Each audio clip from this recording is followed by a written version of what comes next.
Ноутбук на процессоре Intel i5-12450H 12-го поколения, 16 гигабайтами оперативной памяти, 512 гигабайт внутренней памяти, разумеется, есть разные версии модификации, Windows 11, поддержка Wi-Fi 6 серии, большое количество портов, 16-дюймовый экран, стильный дизайн, и это только небольшая часть того, что можно прочесть в рекламе к ноутбуку под названием Xiaomi Redmi Book 16 2024 года. Но как на самом деле дела обстоят у данной модели, сейчас я вам, разумеется, расскажу. Распаковка. Поставляется эта модель в обыкновенной упаковке из плотного картона, на ней есть название и краткие характеристики. В комплекте мы имеем переходник для вилки, адаптер питания на 100 Вт с китайской вилкой и разъемом Type-C, кабель питания с Type-C на Type-C, обыкновенная Bluetooth-мышка, наклейки с русскими буквами для клавиатуры и сам ноутбук. Тест на MacBook данная модель провалила. Кто не знает, о чем я говорю, это когда ты одной рукой пытаешься крышку приподнять, не удерживая ноутбук. Вес данной модели 1600 граммов, а габариты вы видите на экране. 7 обзоров в неделю выгружаю и ежемесячно разыгрываю по одному смартфону Poco X6 Pro. Для участия в розыгрыше необходимо подписаться на этот YouTube-канал с колоколом, оставить любой осмысленный комментарий больше 5 слов, и либо в комментарии, либо в описании своего канала указать свое имя в Телеграме, и вы автоматически в розыгрыше. Все розыгрыши в конце каждого месяца на стриме. Перейдем же к ноутбуку. Начнем. Redmi Book 16 можно приобрести только в серой расцветке.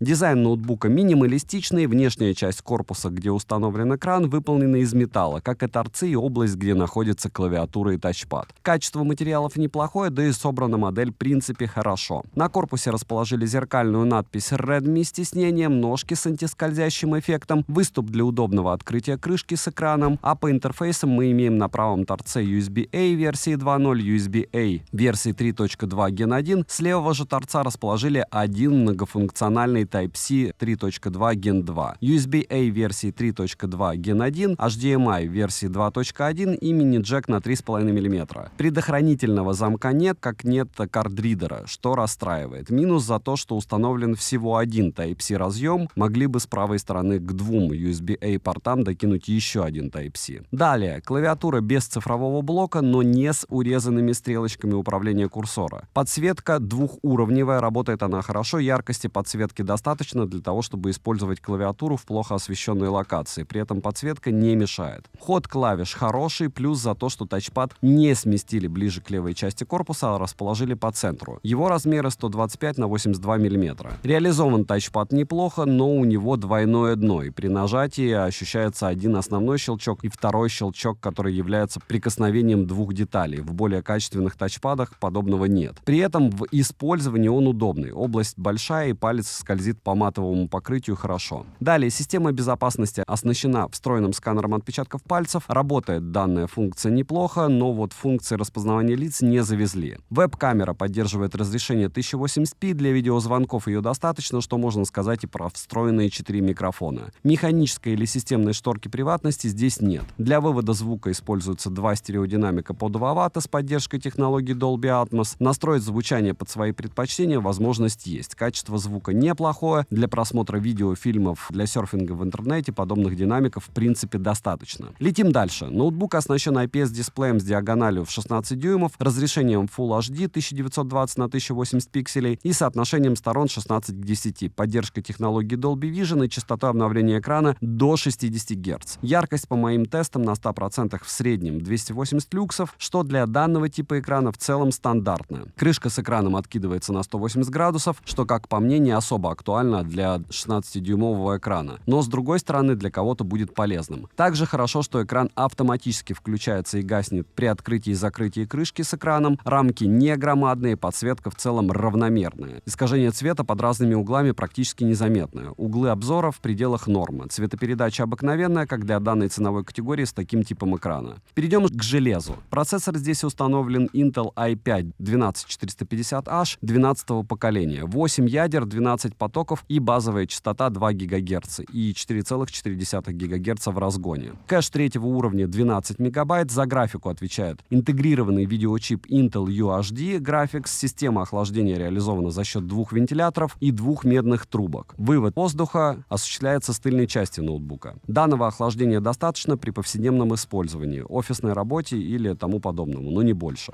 Далее, по памяти мы имеем оперативку DDR5 на 6400 МГц на 16 ГБ и накопитель формата NVMe M2 PCI Gen 4x4 на 512 ГБ. Для расширения внутренней памяти, разумеется, можно заменить уже установленный накопитель или докинуть M2 2242. Оперативная память распаяна, и увеличить ее объема возможности нет. Это прям эпичный фейл, но уже привычно для нас. Далее по связи имеется Wi-Fi 6 версии и адаптер AX203. Bluetooth-чип установлен в версии 5.2, что не совсем и плохо, плюс есть NFC для передачи файлов. Технически, чтобы быстрее подключаться было. Операционная система в стоке Windows 11 домашняя. Из наблюдений были проблемы только с обновлениями при первичном включении, после чего проблем в системе не было. Летим дальше. Емкость аккумулятора 56 Вт-часов, 3627 мАч.